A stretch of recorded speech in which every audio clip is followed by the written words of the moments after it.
$10,000 of that loan still outstanding. So what the owner has advised us since January is that he has obtained a new tenant that will be essentially the same type of use and be able to make use of all the municipally funded assets. So that includes, there was a cooking plate, bar fridge, bar taps, amongst other things. A complete list was sent to the owner, and he has confirmed that all items that were funded will be used. So now the owner is proposing that the remaining repayment period of 3.76 years be linked to the new tenancy at still the annual forgiveness rate of 20%. Now he has asked that he be the person who is liable. So if there's any defaults of that agreement in the future, he will be liable and not this new tenant. I think that is about it. Staff are generally supportive of this proposal from the owner. We are making the recommendation that the current agreement be repealed and replaced with a new agreement that is linked to this new tenancy for the period of 3.76 years. Excellent. Any questions of Mary? Any concerns with this direction from town staff? Okay. Could I get a motion of support for the Sorry, Chris? Yeah, sorry, can I ask a question for Mary? Yes. I really like the idea of moving it to the landlord who owns the building instead of basing it on the tenancy. So I want to clarify, what aspect will the new tenant have in this new agreement, if any? Or is it just solely going to be an agreement between the building owner, the landlord, and the town? So the understanding that Carl and I've come to is that this agreement will be solely between the town and the owner of the property, but linked to the new tenancy. So the new business would have to be in place for 3.76 years for the agreement to be fulfilled. Okay. So, but nothing, like we shouldn't have to do this again if the tenant changes, or will we have to go back and go through this process again if a third tenant comes into the mix within the 5-year period? So the purpose that we had for repealing and replacing the agreement was to allow for a little bit of stronger language in the new agreement that would stop us from having to do this again. So if the business were to close down within that 3.76 year period, the owner of the property would be held financially liable, and they would not be given the opportunity to do this again, is how I would imagine it would happen. It's kind of like a one-shot remedial action, but I'll let Carl speak to it a little bit further. Okay, Carl, before you go on, I'll just welcome Chris Samir to our group. Hi, Chris. So we're working our way down the agenda. So we're at number 6, priority issues regarding 2 Russell Street. So Carl, please.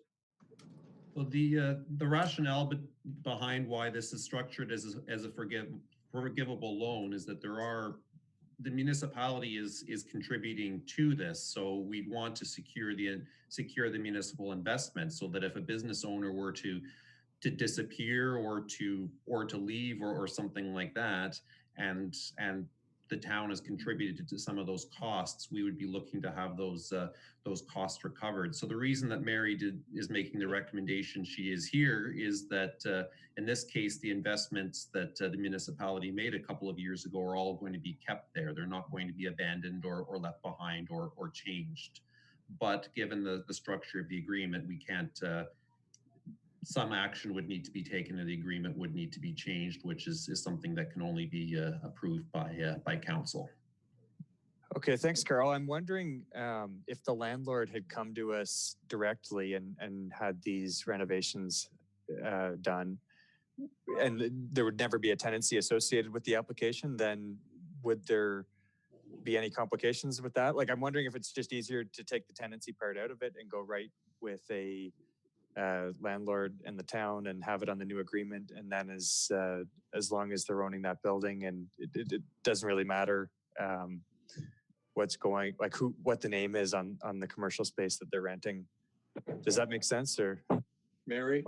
So I just wanted to speak to it quickly, Chris, because the idea behind linking it to the tenancy is that the business actually be active and the assets be in use. So if there's no tenants in the building, then our municipal assets are just kind of sitting there depreciating. Okay, yeah, no, that makes sense. I just, I'm trying to think of how we can streamline this in the future, and if it's, obviously we want the spaces filled, and that's why the money's spent. Comparing it to we didn't have to go through any of this stuff with Davidson's Courtyard, and I'm trying to contrast of what we could do differently going forward to have more situations like Davidson's Courtyard, and less for this one where you have to kind of go back and backtrack and take up time to recalibrate things. Well, I certainly think if the landowner or the building owner is involved, that makes it a lot more solid. Yeah, which was the case with Davidson's Courtyard. So exactly. Yeah. Okay, Mary. So I guess. Sorry, Chris. I wasn't familiar with Davidson's Courtyard, but I understood that the owner of the property was the one to make the application with Davidson's. Could anybody correct me on that? Was it one of the business owners, or was it the property owner that sought it? It was the property owner for that one. So that's why I don't think we had to go through this process when tenants change in the units there. Okay. But as a property owner, I certainly would. Go ahead. Yeah, as a property owner, I certainly wouldn't want to sign on the dotted line for it then. Yeah, I think that would hinder the CIP applications then. Okay, Chris McGuire, any other concerns or anything you'd like to add there? Yeah, I guess just my final comment on it would be I'd rather see the tenancy part of it come out of it and make it more about the property owner, the way it's worked with Davidson's Courtyard, because I think that's been a really good example of where the assets have stayed in use. The turnover's been higher, or the turnover's been filled faster than say an average unit in town, and it hasn't had to go through council and all the bureaucratic side of it that we're going through right now. So that's my 2 cents on it. But overall, happy to hear that there's somebody lined up to move into this building. Okay, Carl or Mary, any other last comments?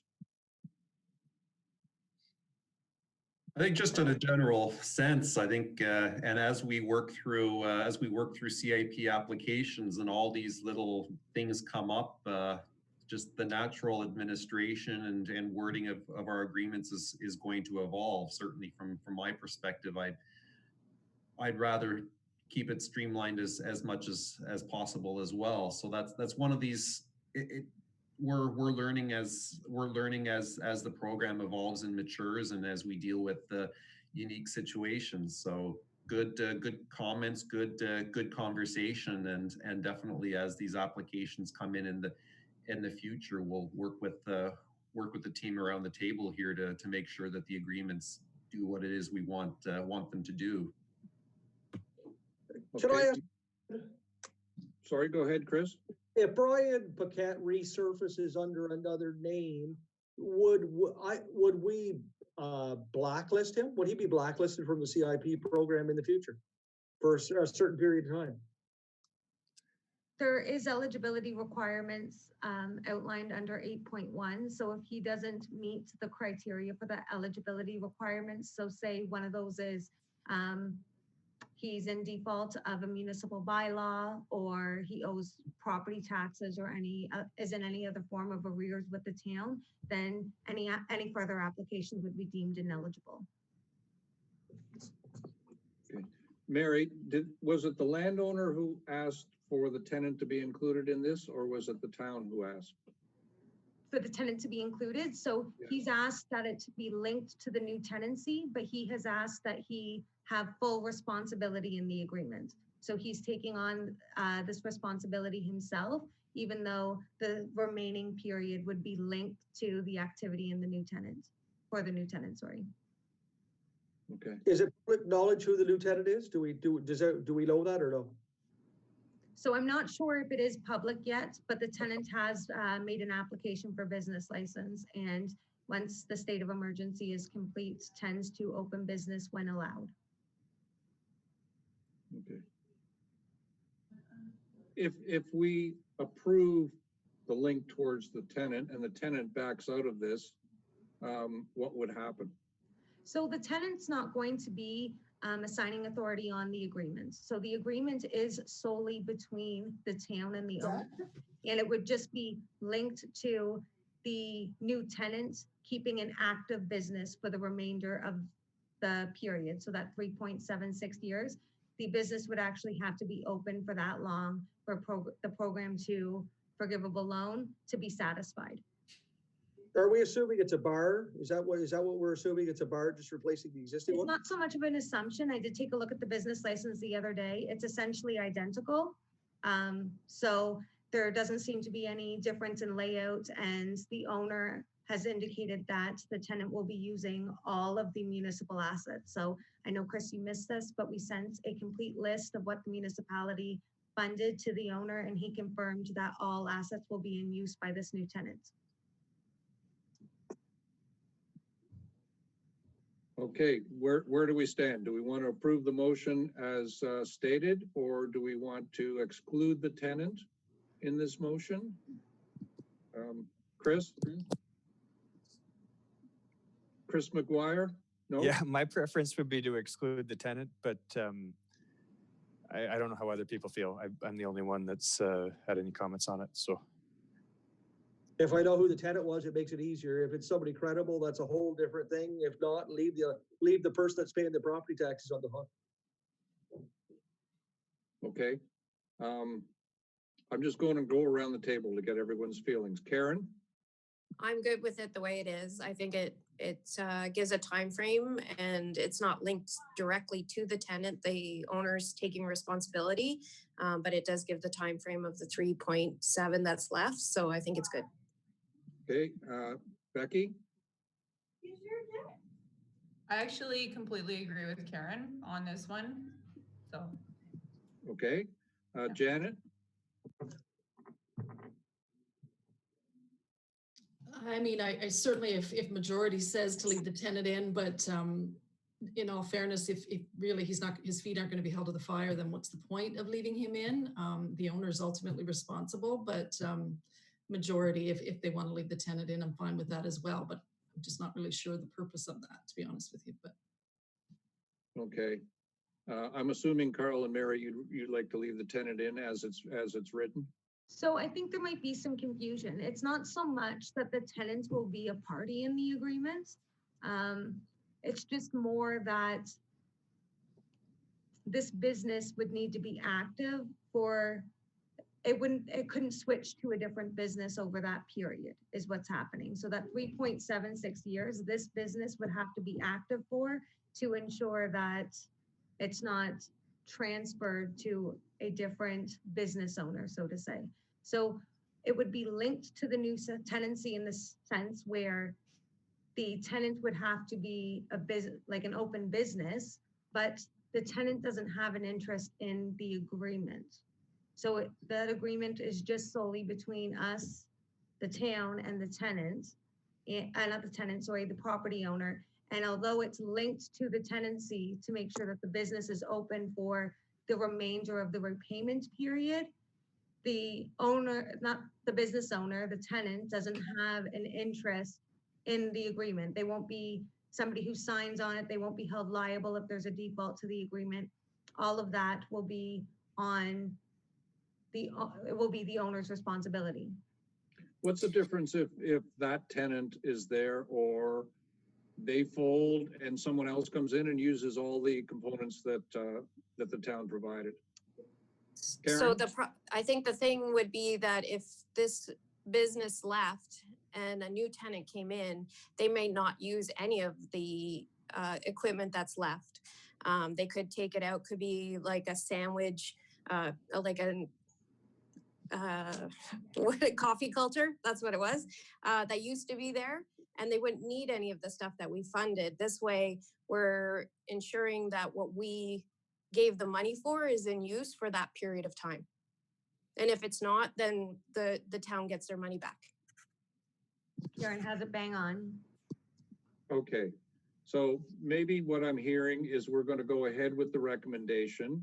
And if council wishes to change that recommendation, they have the option at council to do so. That's correct. Okay, Chris, is that okay with you for now? Yeah, I think we all agree.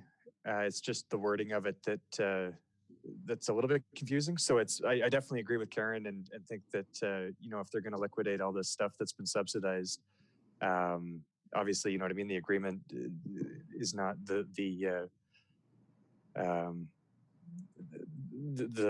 agreement just isn't being honored the way it was meant to be. So we want to protect that. I just, including the tenant side of it in it, I don't think I understand the wording of that completely, but as long as we're protecting the investment, protecting the assets, great. You know what I mean? Let's get Mary, somebody else in there. Mary, can that all be included as Karen has stated, or will be included in the agreement? Yes, so the agreement hasn't been drafted as of yet because obviously we are seeking approval. So basically that'll just be something that's done on a staff level between Carl, myself, and maybe review from another peer, just to ensure that we're conveying our point appropriately.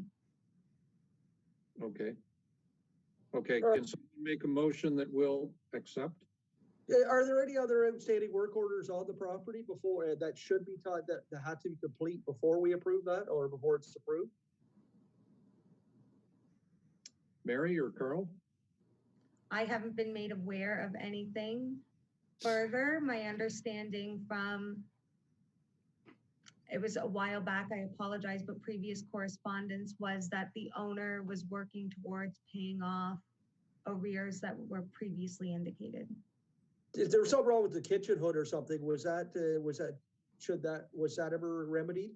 Oh, the kitchen hood, you mean, so an exhaust fan. That had something to do with a menu item. It was rectified when it was Axonero. I understand that this new business owner is actually looking to put in a kitchen hood in the future. I'm not sure if that'll be done before opening, but it has been indicated. They remedied it by using the hood at Fred Willa's or whatever the heck it was. So to me, it sounds like we're still, yeah, anyway, that doesn't sound like it's very professional, for sure. Okay, Janet? So the original was under the tenant's name, the original agreement. We're now putting it in the owner's name, correct? So it was in the owner and the tenant's name. So Axonero business owner. Okay. Both of them were signing authorities for it. And how it worked was basically if they were in default or if the business transferred, that at first the tenant was held financially liable. At second, it was the owner. So we've gone through those steps. And when we decided to work with the owner made this proposal. So now in essence, it's a new agreement. It's a revised agreement. Are we going to hold again them accountable if there's any arrears with the town, the owner? So I believe that would be within the CIP. So that is how that's how it's written, right? Is that we don't actually release any money anyways, but my understanding is that all monies were released on this file. So unfortunately at this point, how the CIP is worded is that if there's any outstanding arrears that we don't release any monies, but in terms of this file, they've received all the funding that they were eligible for. So I'm not sure at this point if we can leverage anything else other than there was an outstanding amount that we hadn't paid out under program 1. And that amount, and Carl, you'll have to correct me if I'm wrong because this has been a few months now, was that we had deemed that the owner was not eligible for the remainder of the program 1 funds and it had more to do with this business closing in January 2020. It just would be an opportunity to leverage clearing them up accounts. I mean, we're not going to enter into an agreement until all your accounts are in good standing, right? So just a thought, looking after making sure all our bills are paid, everything's paid up, that's all. No, that can form part of the committee's recommendation. If that's a recommendation the committee wants to make, is to ensure that there's no further accounts outstanding and that they suggest council doesn't enter into new agreements with the property owner until we've ensured that all accounts have been paid in full. I mean, I don't know if there is any arrears, but I could certainly look into it or have the girls look into it, so. Oh, yeah, no, and I mean, it doesn't take long. We could do that before this even hits the council floor, is ensuring that everything's paid off. And if it's not, we'll just simply say, I don't know how Carl would like to do it, whether or not we not take it to the council floor until this is paid in full, or if we decide to take it to the council floor and let them make that call. Okay. Carl, any comments? I think Mary's outlined a good process there, and certainly we want to make sure that the path is clear one way or the other, and explore whatever ways we do have to leverage. As Mary said, we already have released our program to we've released the program 2 that's been approved in accordance with the agreement that's been signed. So we don't have that leverage for program 2 anymore. But it's definitely a good question to have verified before this goes to council. Mhm. Okay, so we've got 2 components there. We've got the one that we want to make sure that there's no arrears before it goes to council. The second part of that is that we will approve the agreement going forward with the owner and include the tenant composition there. But I think you're going to have to come up with more of an explanation in your note to council, because they need a full explanation to understand it as well as we have. Okay. Any other comments on that? Okay, can I get a motion to approve what we've discussed? Anyone? Karen, a seconder? Becky, thank you. All in agreement? Yes. Okay, thank you. Moved. We'll go back to our agenda. Correspondence items, none. Round table. Mary, anything to add? I don't have anything further. Thanks.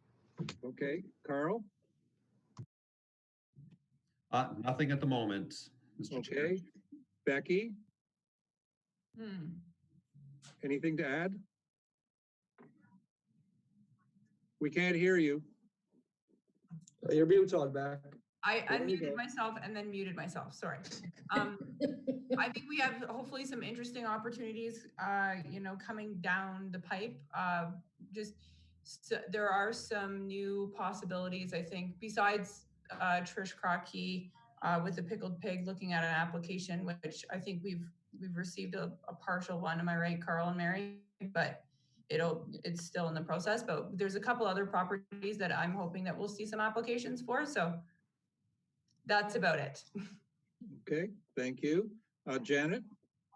Just curious, Carl, where are we at with, we were to bring back sort of where this program and going forward, a council report. I can't quite remember when this is earmarked for. Yeah.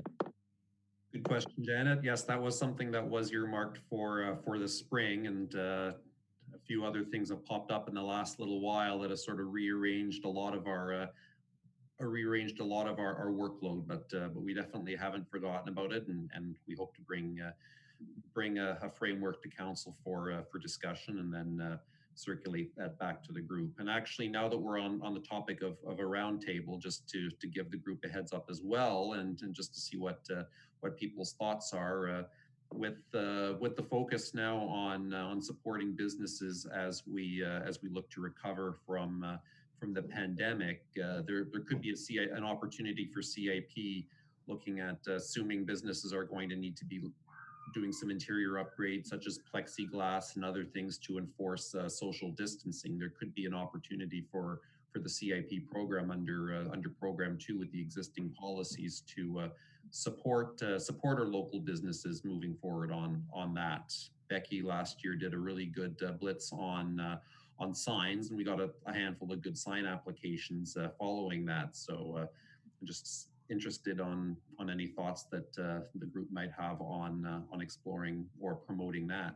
Well, just a question, Carl, because I think council asked us to stop approving any more program 2 applications till after the analysis was done, unless I'm mistaken on that. Sorry, Irv, I believe the direction from council was to not pursue creating an evaluation matrix for program 2 until we have completed the monitoring program called for in section 9 of the CIP. Okay, so can we still go on with program 2? Yes, I don't believe there's been a formal resolution that's asked us to stop the program. Okay. Chris McGuire, you all right with that? Yeah, I think Mary's got it. That's how I recall it. But I would like to see that that program review. If we could get a report to the CIP by the next meeting, that'd be awesome, just to keep that rolling. But I get that everybody's busy right now, so. Okay. All right. So we can proceed with that. If we can get some information, that would be great for the next meeting. Okay, Karen, anything roundtable wise? Nope, not for me. Chris Samir? No, we said that somebody's applied for a new business license for this to Russell Street, yes? Yes, I Somebody- reviewed the business license last week. Okay, so that means that that'll automatically trigger a building and fire inspection then? That's right. Okay, because what we're purchasing as the CIP, a grill and salamander broiler and that, and there's not a proper fire system over top of that. I don't personally like the liability that goes along with it. So as long as somebody's going to do that properly, I'm 100% with it. Just like Kate Ryan's building, when we inspected it and there's no proper fire rating in place, I don't like the liability that it spells out for this committee or me on a professional basis, actually. Okay. Anything else, Chris Samir? Nope, that's good. Nope, I just want to air my two. Okay. Did I mention I don't like program 2? I don't know if I've mentioned that yet or not. So Maybe once, maybe once. Chris McGuire, anything to add for the roundtable?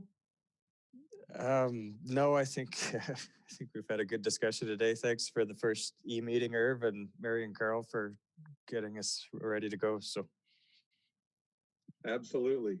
Okay, our next meeting is Wednesday, June the 10th. If everybody could put that in their calendars, that would be terrific.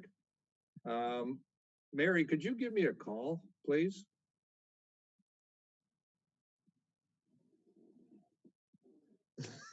Thank you. I actually kept my mic on for most of this meeting and forgot I shut it off. I can give you a call. I don't actually know if I have your number directly in front of me. Can you give me a call at the office? Sure. The regular extension? Yep, regular extension. I'm sitting at the desk. Okay, I will do I that. just got so many things open right now. All right, I will do that. Thank you, everyone, for our Zoom call. That was interesting. And I guess we'll all see each other on the next one. Thanks very much. Bye-bye.